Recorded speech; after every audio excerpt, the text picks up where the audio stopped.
লাইফে প্রথম ধাক্কাটা খাবেন যখন আপনার আব্বু আপনাকে বলবে যে এখন you are on your own, কারণ আমি আর তোমাকে ফার্দার গাইড করতে পারছি না। That's the moment you are alone.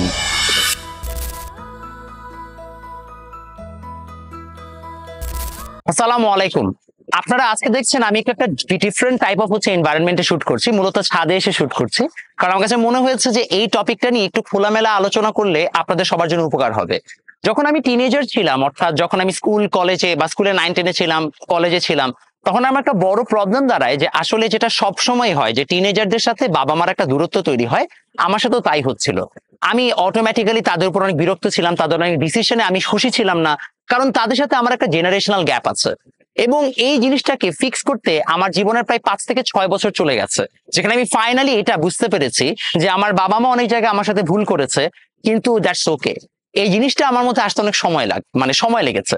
আমি এটা নিয়ে আজকে কথা বলতে চাই যে তোমরা যারা কথায় কথায় বাবা মাকে দোষারোপ করো, তাদের সাথে সম্পর্ক তোমাদের খারাপ হচ্ছে, তারা আসলে কি করতে পারো, লাইফে ফিলসফিটা কি হওয়া উচিত, এবং অ্যাজ সামওয়ান হু রিয়েলাইজ যে আসলে হি ওয়াজ রং, তুমি আসলে এখান থেকে কি শিক্ষা নিতে পারো।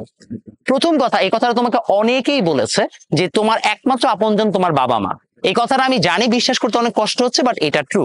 আমি এটাও জানি তোমাদের এই জিনিসটা বিশ্বাস করতে অনেক কষ্ট হয়, কারণ তোমরা দেখো সবসময় তোমাদের বাবা মা আইদার তোমাদেরকে অন্য কারোর সাথে কম্পেয়ার করে, অথবা তারা তোমাকে প্রতিনিয়ত সাধারণত বকাঝকা করে।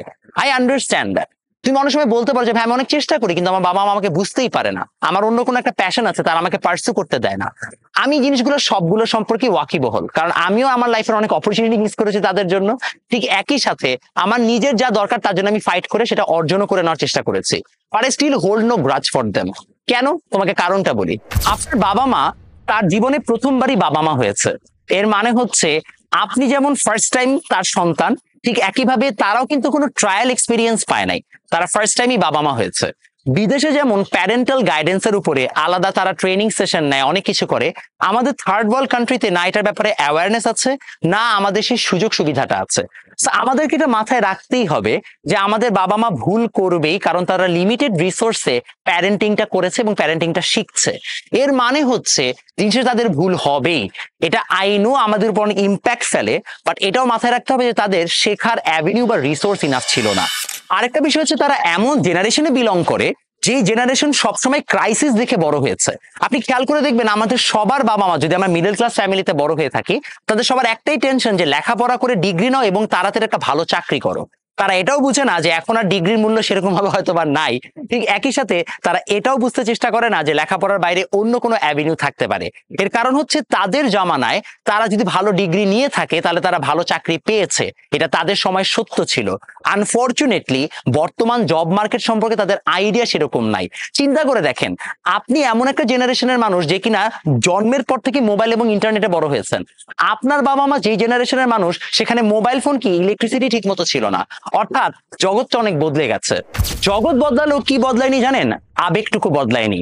কারণ সৃষ্টির শুরু থেকেই বাবা মা যেভাবে তার বাচ্চাদেরকে ভালোবাসেন এবং তাদের ভালোর জন্য সবকিছু করেন, সেটা কখনো বদলাবে না।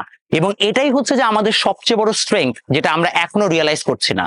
আপনি যাকে এখন প্রেমিক প্রেমিকা ভাবছেন, সে আপনাকে একদিন ছেড়ে চলে যাবে। আপনার ছোট ভাই বোন, বড় ভাই বোন যারা আছে, তাদের সাথে তার আপনার একদিন ঝগড়া লাগবে।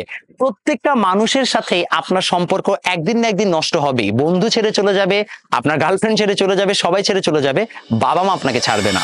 তাই ক্ষমা করতে শিখেন, লার্ন টু ফরগিভ। তারা সবসময় কারেক্ট না, তারা পারফেক্টও না, এবং তারা এই জিনিসটা অনেক সময় রিয়েলাইজও করে না।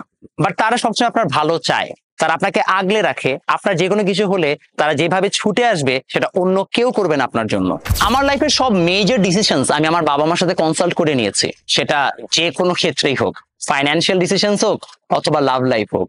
বাট যে জিনিসটা আমি একটা সময় পরে দেখেছি সেটা হচ্ছে একটা টাইম ফ্রেমের পরে, পার্টিকুলারলি যখন আমার প্রায় বুয়েটের গ্রাজুয়েশন অলমোস্ট শেষ, তখন আমি যখন আমার বাবা মার সাথে কথা বলছিলাম, তারা অনেকাংশে আর বুঝতে পারছিল না যে আসলে আমার জন্য কারেক্ট কোনটা, what is my right career guideline. আমার ক্যারিয়ারে কি করতে হবে সেটা তারা জানতো না, তারা বুঝতো না। এবং সেই সময় আমার বাবা আমাকে একটা কথা বলে যে তোকে আমি এতদিন পর্যন্ত গাইড করেছি, but now you are on your own. এখন তোর কোনটা ভালো হবে না হবে তোর নিজেই বুঝতে হবে। এবং বিশ্বাস করুন, ওই মোমেন্টটা আমার অনেক একা লেগেছে, কারণ আমার কাছে মনে হয়েছে আমার উপর থেকে ছায়াটা চলে গেছে, একটা মেন্টরশিপ চলে গেছে। আমি জানি he is beside me, but now I have to walk this path alone. এবং যেদিন আপনি একা হাঁটতে শিখবেন, আপনি সেদিন বুঝবেন যে আসলে আপনার বাবা মার ছায়াটা কত গুরুত্বপূর্ণ।